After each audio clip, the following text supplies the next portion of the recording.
Had somebody told me at the time that I would go from this to this in a few years, I would have laughed in their face.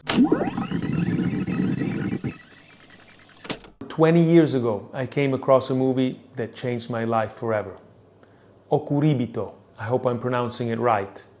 A Japanese movie, means departures. It's essentially the story of a musician, like myself. Although music is not the central theme of the movie, the central theme of the movie is death. The reality check that it is, rediscovering life through death, essentially. Where embracing mortality can and should enrich one's appreciation of life and help find purpose. If you find yourself at a place where you're not quite sure what to make of your life, where you're struggling to find direction and meaning in your life, my wish is that this video can be of some help, maybe inspiration, motivation to find your path to a most fulfilling life. I recommend you watch the whole video until the end. I'll be sharing the 3 questions that watching Okuribito prompted me to ask myself, and that I hope can help you step your life forward and, if anything, gain some clarity. Welcome back to my channel. If you're new here, I'm Dario Napoli, 20-year recording and touring guitarist, author of Gypsy Jazz Guitar Mastery, founder of Under a Tuscan Sun, Jazz and Gypsy Jazz Camp, 6 albums to my name, etc. At the time I came across Okuribito, I was struggling. This was me after my 3rd knee surgery. This was a knee cartilage transplant that kept me in bed for 1 month straight, followed by 4 months on crutches. Had somebody told me at the time that I would go from this to this in a few years, I would have laughed in their face. Besides the physical hardship, I was at a crossroads in my life. I had just finished an MBA in real estate and finance. I was actually an intern at a real estate investment company. I had been living in the US for almost 8 years at that moment, but my visa was about to expire and would not be renewed. Most of my income up to that point I had made through tennis, but given my knee surgeries, this was highly unlikely to continue. Besides, I didn't really see myself in tennis for the long haul. It's just not where my heart was. And then there was music. I was actually recording an album at the time of my knee surgery, and I was gigging quite regularly. But music was just one of the things I was doing, definitely not my primary source of income, nor was I doing it full time. And yet it was and had always been the thing that brought the most joy to my life. Out of fear, however, I just had never let myself acknowledge that fully. But now, forced to spend 1 month in bed, I now had a lot of time to ponder and reflect upon my situation and to really think what I wanted to make out of my life.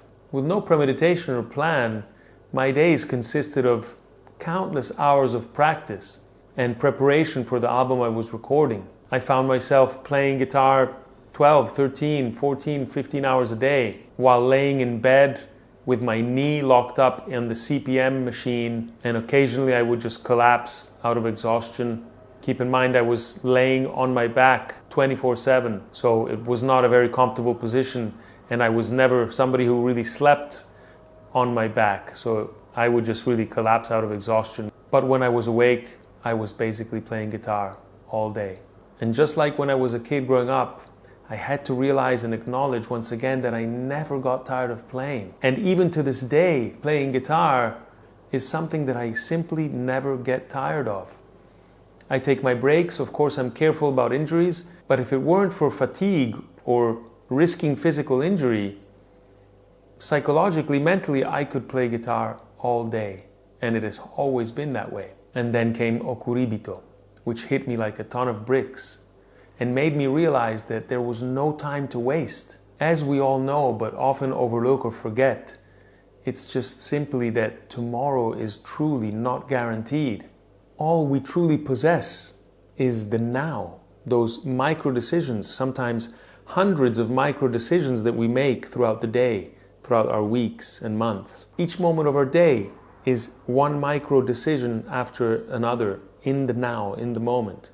Am I going to brush my teeth or am I not? Am I going to eat a meal that serves me and is the healthiest thing for me, or am I going to eat the junk food?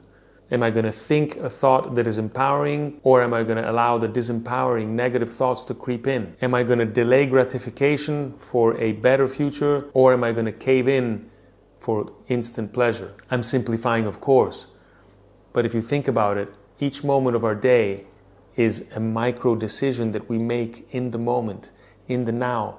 And that is simply, truly all we have. Some of those micro decisions we'll regret, and they'll be our biggest lessons in life. Others, in the big scheme of things, will be the right answers that will bring us close to what we desire. Either way, those micro decisions in the moment, in the now, is what make us who we are. In retrospect, it only seemed fitting that I stumbled across Okuribito, and watching this movie truly helped me put everything into perspective. And three very simple questions, kept coming back to me. And clarity over those three questions is eventually what really changed my life. And I hope they can do the same for you if you also find yourself at this kind of crossroads. I want you to keep in mind these three questions are nothing you haven't heard before.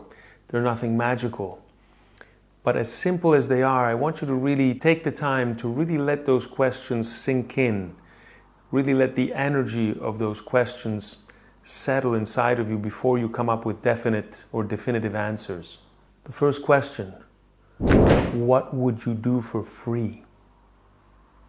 Yes, I know you've heard it all before. It's a dumb question. But really, have you found something in life that you would do regardless of outcome or reward? Have you found that thing in life that when you do it, time becomes unimportant? If you're not sure or if you haven't found that activity, I urge you to look for it. Try things. Explore, experiment. Because we all know today, whether it's a 9-to-5 job or an entrepreneurial activity or whatever you get into to be successful, whatever that means, you're going to have to dedicate energy, time, intention. And the magic that happens when you find that thing that you would do for free, that you would do all day if it were up to you, it can be simply incredible what you can get out of it. I personally feel so absolutely blessed and truly lucky to have found relatively early in my life that one thing that I have never gotten tired of doing. Ever since I was 12 to now that I'm 50. Once again, I only stop music when I know I'm risking some kind of injury. But psychologically, emotionally, I never ever tire of music, of playing, of learning. I never stop learning. There's always a new page to turn. There's always a new stone to uncover. It's incredible. So truly reflect upon this question. What would you do for free? Is there anything that you would do for free anytime, any place you find yourself in? Question number 2. What would you do if you had 6 months, 3 months, 1 month to live?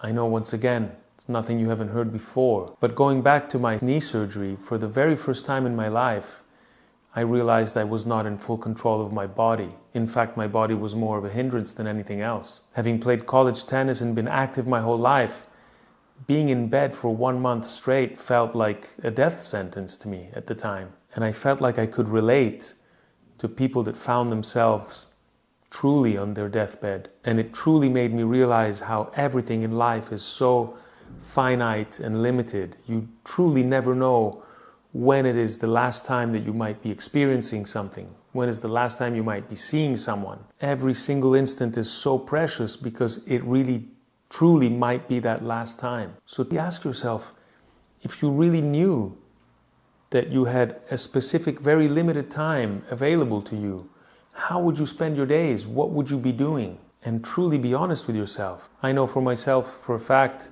I would try to be close to the people that I love and that love me, but I know music would still be a huge part of my day, as it was during my knee surgery recovery.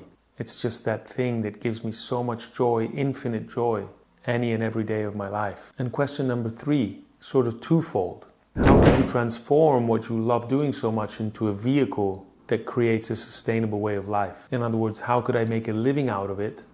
Or, if that's not possible or not your desire, how could I make sure that I include this aspect and this activity in my life for as long as possible? I eventually developed the desire to make music my life, both as a hobby but also as a profession. But I realized that's not a necessity. Maybe it's important that it simply is present in your life and not maybe your main vehicle to sustain yourself. And what I found is, either way, the best way to keep an activity you love so much in your life is to include others. I can't tell you the joy I get when we perform live for an audience, or when I teach at one of my camps and I see my students gain an insight or gain a perspective or gain something that they didn't know before. Music gives me so much as it is on an individual level, but when it's shared with other people, it just compounds. So whatever you're into that you love, whether it's your job eventually or just your main hobby, how can you include other people to exponentially compound the enjoyment of that activity? Let me know in the comments below your answers to these 3 questions. I surely want to know. If you enjoyed this video, you might also like this one about the things that I wish I knew in my 20s. I wish you a great start to 2025. I'm Dario. Look forward to seeing you in a new video soon.